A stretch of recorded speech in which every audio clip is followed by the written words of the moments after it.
Baik, selamat siang. Di sini kami dari kelompok 5 Manajemen Hubungan Pelanggan ingin mempresentasikan materi terkait membedakan konsumen.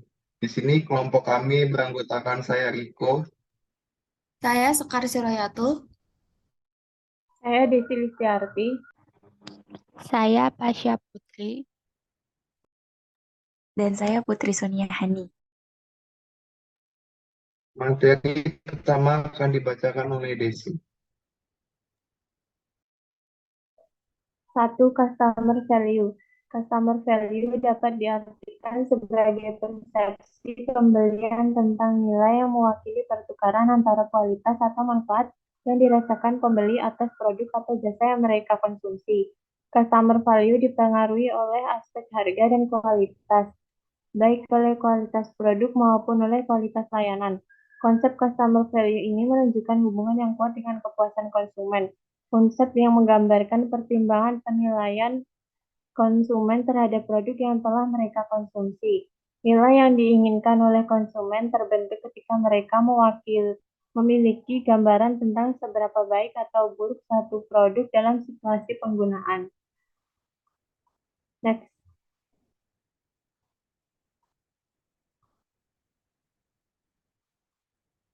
Cara mengukur customer value. Customer value sama dengan manfaat dibagi biaya yang dipersepsikan. Dengan kata lain, untuk manfaat tertentu ketika biaya yang dipersepsikan naik, maka nilai yang dirasakan turun. Ini adalah poin penting. Nilai tidak mengacu pada harga, namun mengacu pada manfaat yang dirasakan. Biaya hanyalah sebagai dari persamaan. Next. Potensial customer. Potensial customer atau calon pelanggan adalah individu atau organisasi yang belum melakukan pembelian pada bisnis atau perusahaan tertentu, namun menunjukkan minat atau potensi untuk melakukannya di masa depan. Dalam konteks manajemen hubungan pelanggan, potensial customer merupakan target pemasaran yang penting untuk dipertimbangkan karena mereka dapat menjadi pelanggan yang setia dan memberikan kontribusi finansial yang signifikan untuk bisnis. Next. Ciri-ciri pelanggan potensial. 1. Banyak bertanya. 2. Minta turun harga. 3. Mulai membandingkan yang produk lain. 4. Paham soal produk. 5. Banyak berpikir.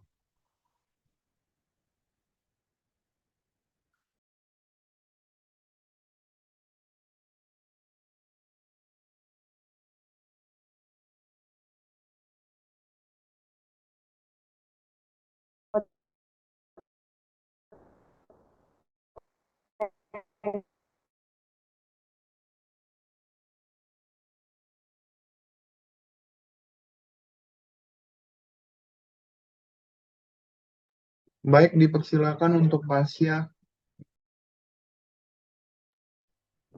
Cara mengidentifikasi pelanggan potensial. 1. Mengobservasi dari mana calon pelanggan berasal. Hal ini bisa diketahui dari bahasa yang mereka gunakan. 2. Mendengarkan cerita calon konsumen ketika mereka mengeluh kecewa pada produk dari merek lain.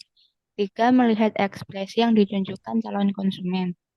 4. Menganggap serius semua saran dan kritik yang diberikan oleh calon konsumen, karena besar kemungkinan mereka kembali ketika perusahaan telah melakukan perubahan.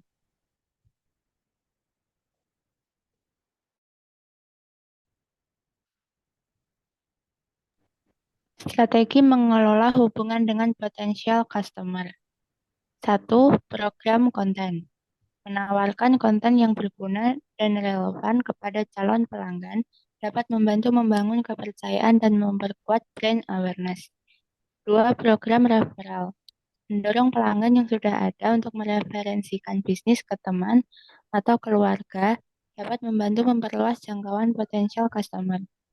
3. Email marketing.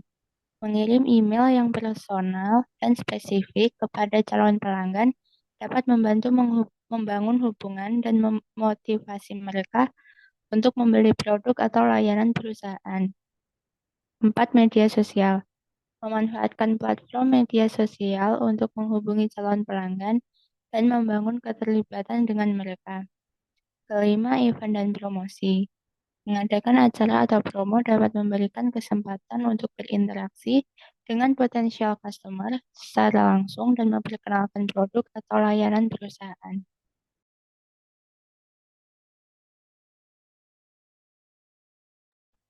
Customer referral value.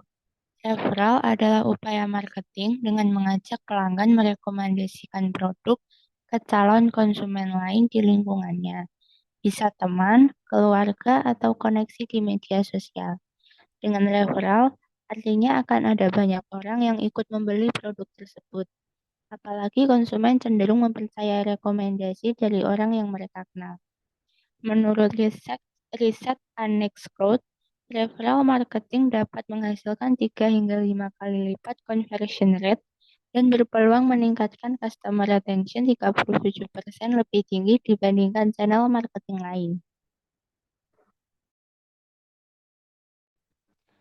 Alasan mengapa harus menerapkan referral marketing, yaitu meningkatkan penjualan, menghasilkan customer loyalty, menciptakan siklus promosi otomatis, membutuhkan biaya yang tidak terlalu besar, dan mengumpulkan leads tanpa perlu hard selling.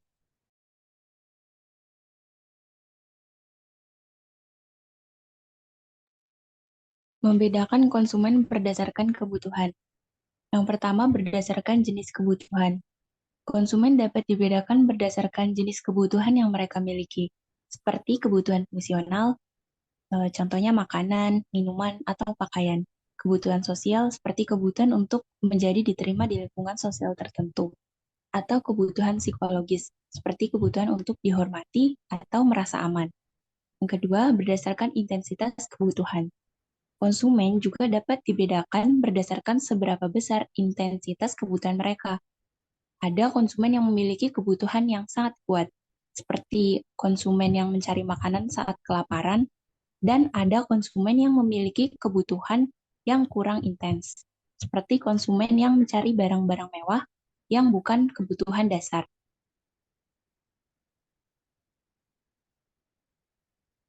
Yang ketiga, berdasarkan frekuensi kebutuhan. Konsumen juga dapat dibedakan berdasarkan seberapa sering mereka memiliki kebutuhan tertentu. Ada kebutuhan yang muncul setiap hari, seperti kebutuhan akan makanan, dan ada kebutuhan yang muncul hanya pada acara atau situasi tertentu, seperti kebutuhan akan pakaian formal untuk menghadiri pesta. Yang keempat, berdasarkan preferensi personal. Konsumen juga dapat dibedakan berdasarkan preferensi personal mereka, seperti warna atau gaya tertentu pada produk atau jasa yang mereka beli. Hal ini terkait dengan selera personal dan karakteristik individu yang mempengaruhi kebutuhan pembelian mereka.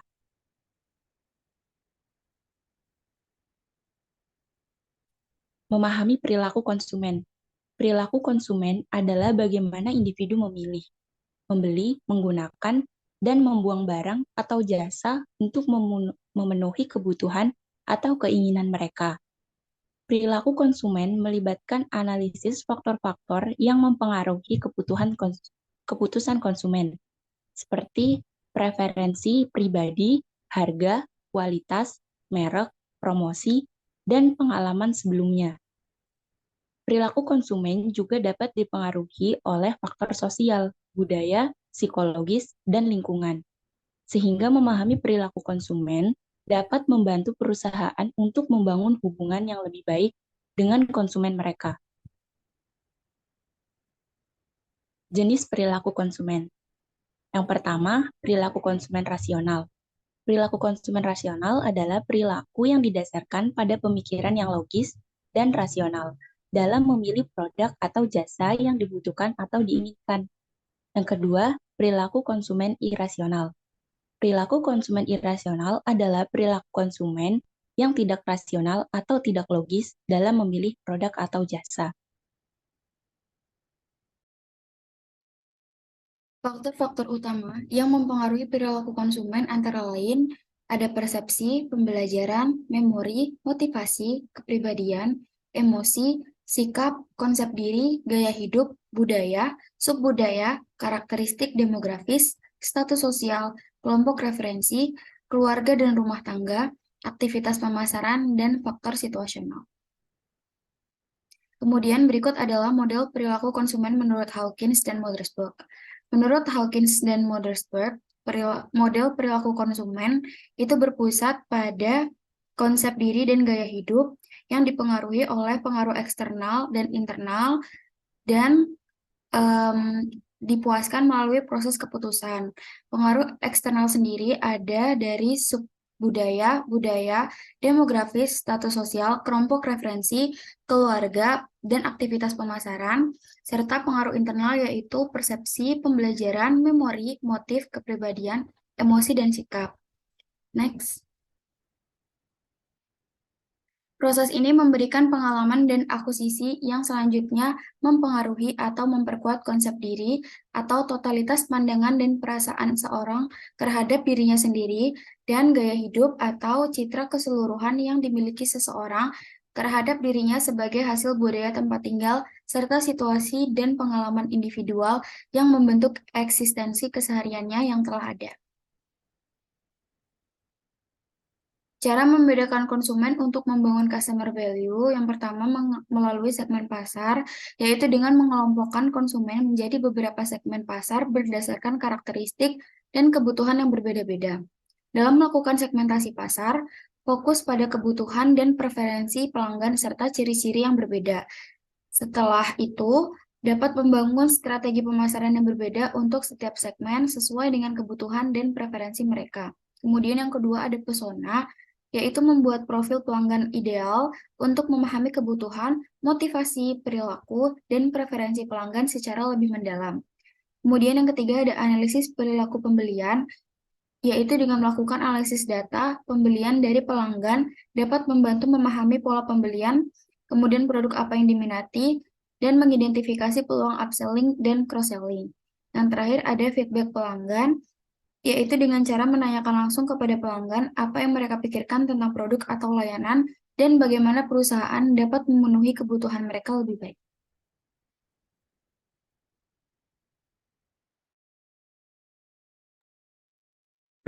Sekian presentasi dari kelompok kami. Mohon maaf jika banyak kurangnya. Terima kasih.